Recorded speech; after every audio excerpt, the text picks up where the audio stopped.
Hello guys! Welcome to my vlog.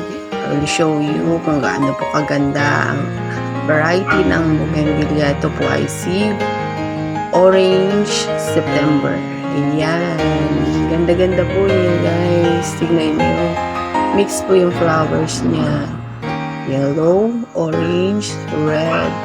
Talagang napakaganda po niya. Ayan. Hindi rin po siya mahirap alagaan.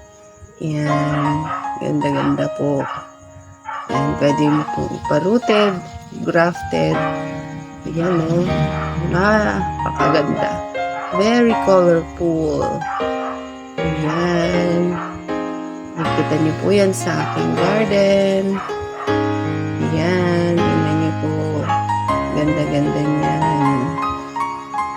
Yung combination po ng yellow, orange, white, pink. Ayan o. Amazing po talaga ang bulaklak na Orange September. Ayan.